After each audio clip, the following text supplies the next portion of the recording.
Olá pessoal, voltamos aqui então para encerrar o exercício da questão, exercício 2 da prova de 2023, do segundo semestre de eletromagnetismo.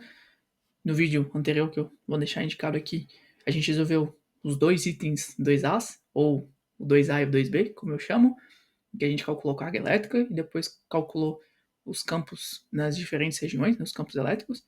Agora a gente vai utilizar o resultado do cálculo do campo do item 2B, que aqui ele chamou de 2A2, para calcular a diferença de potencial no item 2C e depois a capacitância no item 2D, perfeito? Como que a gente calcula a diferença de potencial entre o condutor interno e o condutor externo? Bom, a gente tem esse cara aqui e esse ponto aqui, e a gente vai querer fazer um cálculo de tensão. A gente vai utilizar a fórmula da tensão. Eu vou dizer que aqui a gente tem a diferença de potencial entre o condutor interno e o condutor externo. Então ele quer V1 lá dentro menos V3 lá no raio externo, perfeito? Então quando a gente resolve o item 2C, eu calculo V1 menos V3 e eu sei que vai ser o quê? É menos, forma do cálculo de potencial, integral de E dL entre o ponto R1, que eu vou chamar aqui, e o ponto R3, certo? Por que entre o ponto R1? Porque se você lembrar, como a gente resolveu no item 2B, não existe campo elétrico dentro do condutor. Então, na verdade, todo o condutor interno tem o mesmo potencial, é uma região equipotencial. Então, na verdade, na prática, é como se eu estivesse calculando o V1 aqui, na fronteira do condutor interno, em R igual a R1, até o V3. Tá vendo que a gente precisa de um E projetado numa direção DL. Lembrando que o campo elétrico é radial.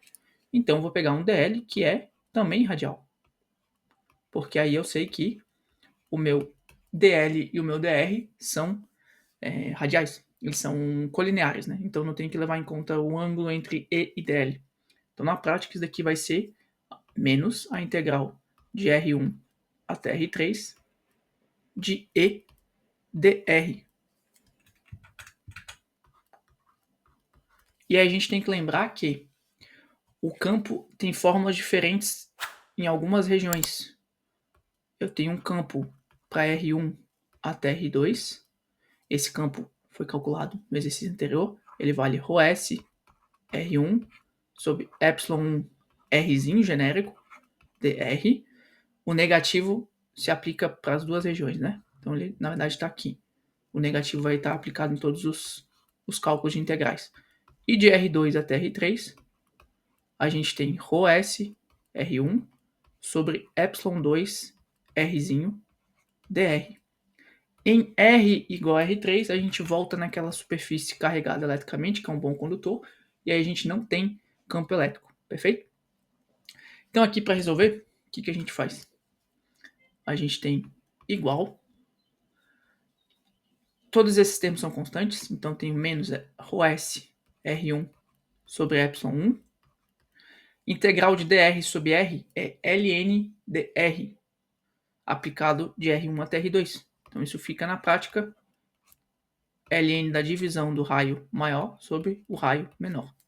O negativo se aplica por chuveiro, né? Regra da distribuição, para outra integral, que vai ser a mesma coisa. ρS R1 sobre ε2, que aí muda a permeabilidade no meio, permissividade no meio, permeabilidade magnética, dividido por ln de R3 sobre R2, certo?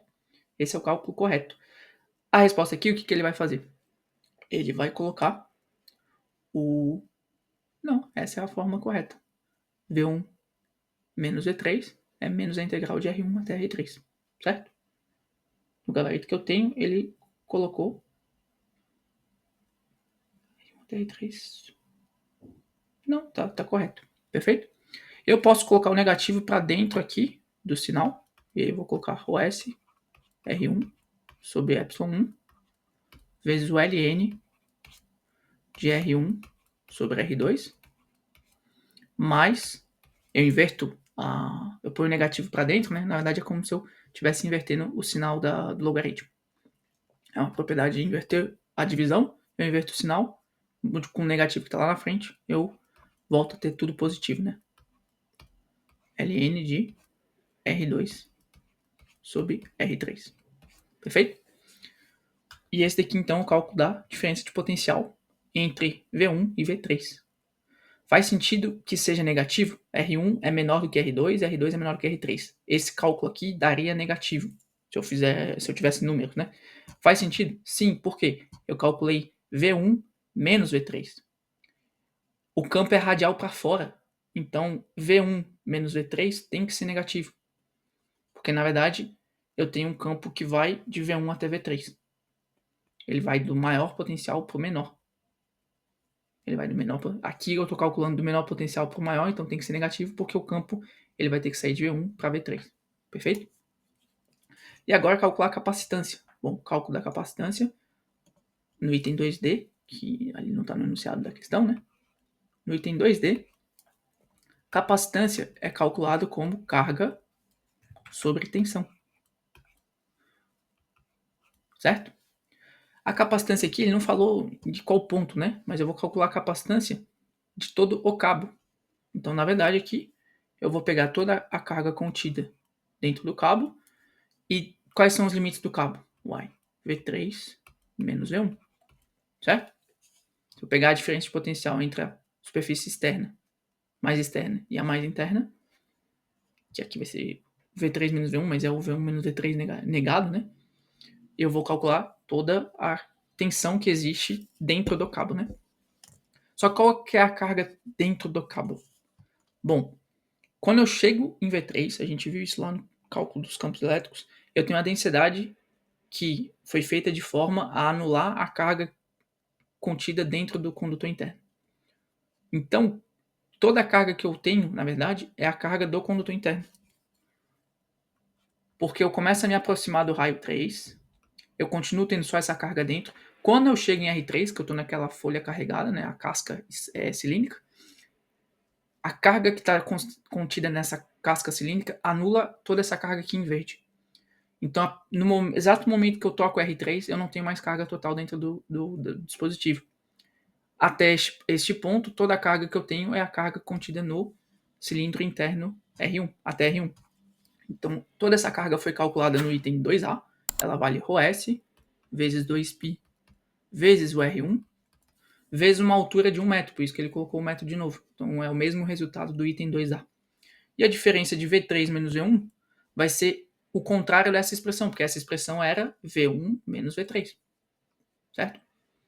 Então, o contrário dessa expressão, na verdade, é esse cara aqui, concorda? Só que com os LNs, com os sinais positivos aqui nessas expressões. Porque quando eu negar esse cara aqui, eu vou ter uma expressão negada e eu vou poder inverter de volta os logaritmandos. Por que pareça. Quando eu inverter de volta, vai ficar R2 sobre R1, R3 sobre R2. Só que sem esse sinal negativo. Porque agora eu calculei V3 menos V1. E não V1 menos V3. Então, na verdade, aqui vai ficar ρS. ρS é um termo que tem evidência nas duas partes da expressão. Então, eu vou colocar ele para fora. Só para simplificar a expressão aqui no final. Na verdade, eu tenho ρS e R1 para fora. Que o R1 faz parte do cálculo da carga quando a gente calcula cada componente de campo, né? Então, aqui eu fico com 1 sobre ε1, ln de R2 sobre R1, mais 1 sobre ε2, ln de R3 sobre R2. Obviamente aqui continua toda a minha fração. O ρS em cima simplifica com baixo, o R1 em cima simplifica com baixo. No final, então, o cálculo da minha capacitância é C vale 2π em cima. Embaixo eu vou ter 1 sobre ε1 ln R2 sobre R1 mais 1 sobre ε2 ln de R3 sobre R2, que está de acordo com o gabarito que eu tenho aqui à disposição para conferir, perfeito? Esse cálculo, obviamente, é de capacitância, então está em Faraday, e a tensão que a gente calculou no exercício anterior estava em volts, perfeito? Aqui a gente encerra, então, o essa questão 2 dessa prova. Obviamente, eu só consigo resolver esses 2 itens corretamente, se eu tiver feito corretamente o cálculo do campo elétrico, que vai depender do cálculo da carga corretamente também no vídeo anterior. Se você considerou que foi produtiva essa resolução e que fez sentido, considere deixar um like no vídeo. Se você teve alguma dúvida ao longo dessa resolução, pode deixar nos comentários que eu eventualmente vou estar respondendo. E lembrando, né, todas essas resoluções de prova, elas fazem parte de um produto que você pode adquirir aqui no link da descrição, em que eu deixo todas as resoluções de provas e dos exercícios à disposição de quem adquire. Não é garantido que essas resoluções de prova vão continuar aqui no YouTube ad infinito. Talvez algumas, as partes A e B, normalmente alguns exercícios que são divididos em várias resoluções, porque é uma forma de valorizar quem se dispõe de adquirir o produto e ter esse material à disposição para sempre, até eventualmente passar na disciplina e certamente não acessar mais os vídeos, né? Porque não vai fazer sentido. Então, se você achar que faz sentido, considere clicar no link da descrição e adquirir o produto, perfeito? A gente se encontra no próximo exercício.